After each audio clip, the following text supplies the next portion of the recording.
renungan kita satu hari satu puisi ratapan dari kitab Ratapan. Hari ini masih di Ratapan pasal 3. Ratapan pasal 3. Hari ini saya bahas, kita renungkan bersama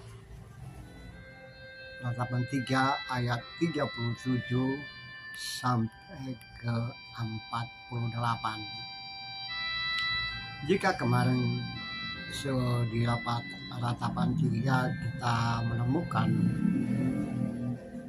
keluhan diri sang peratap,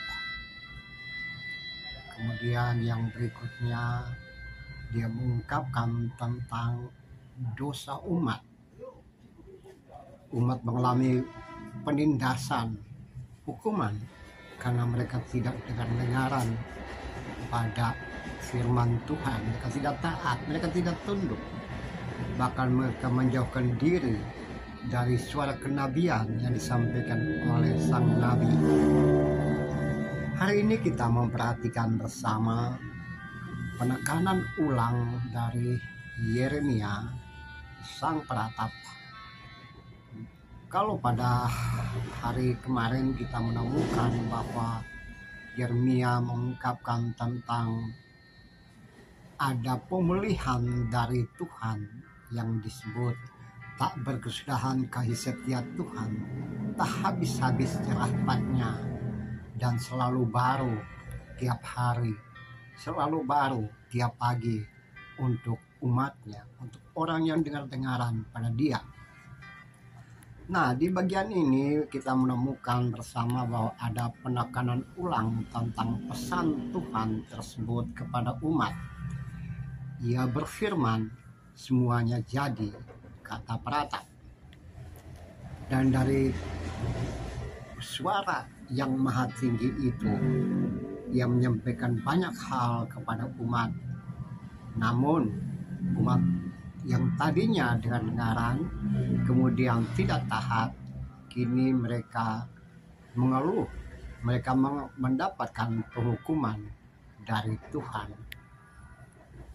Nah, karena sudah mendapat penghukuman dan merasakan akibat penghukuman itu, mereka melihat sendiri dan merasakan sendiri ada kematian, ada darah, ada ketidaktaatan, ada kematian yang karena kelaparan, segala sesuatu rusak dan berantakan karena tidak taat.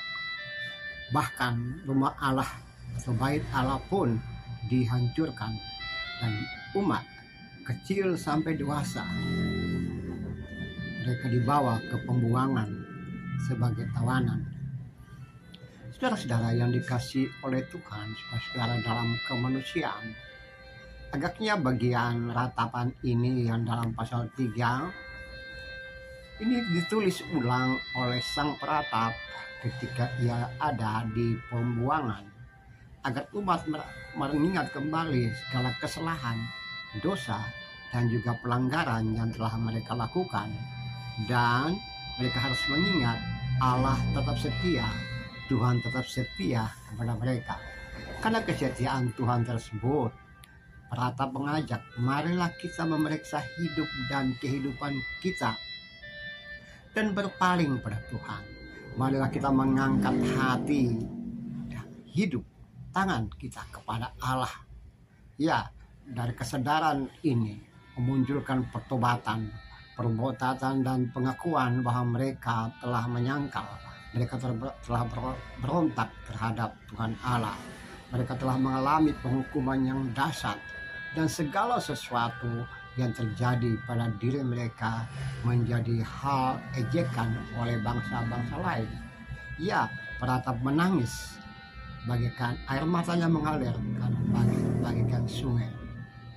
Nah, saudara-saudaraku yang kekasih, saudara dalam kemanusiaan, memang hidup dan kehidupan pada masa itu ketika sang peratap menyanyikan ratapan, menangis dan meratap ini memang berada dalam kondisi yang tidak enak bagi umat, dan mereka harus menjauh dari tempat kelahiran mereka, rumah Allah, tempat di mana mereka dilahirkan, dibesarkan, bahkan Mereka hanya meratap di jauh dari tempat kelahiran di mana mereka dibesarkan. Saudara-saudara yang kekasih, saudara-saudara dalam Tuhan, namun kalau kita melihat dalam konteks kekinian kita, ada bagian yang luar biasa yang kita bisa ingat dalam hidup dan kehidupan. Firman Tuhan berkata dalam ratapan ini, kita memperhatikan bahwa perlu mengingat kasih setia Tuhan yang selalu baru setiap saat.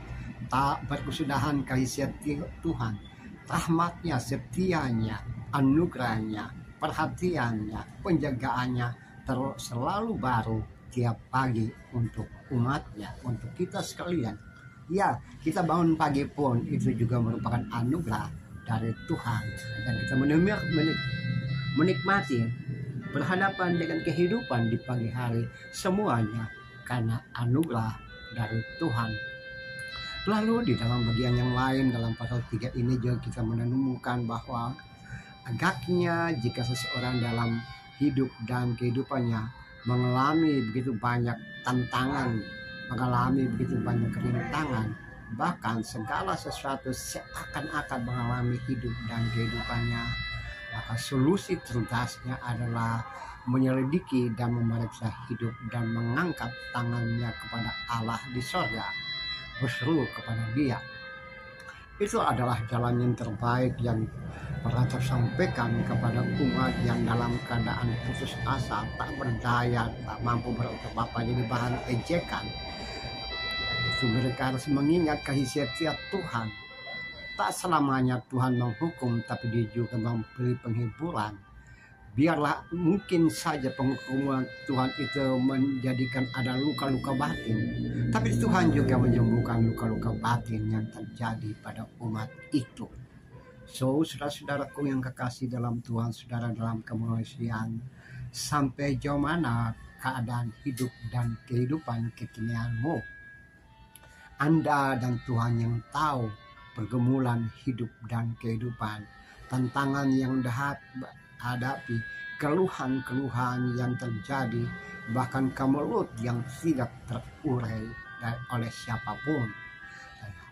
Kita baru mengingat kemelut dan segala sesuatu itu boleh ada, tapi kita percaya bahwa rahmat, kasih setia Tuhan, kasih sayang Tuhan selalu baru tiap hari.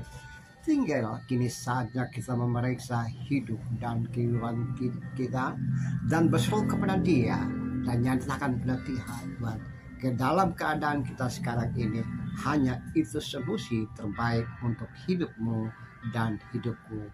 Menyelidiki hati kita, berseru pada Dia, karena kasih setia Tuhan selalu baru setiap pagi untuk kita sekalian.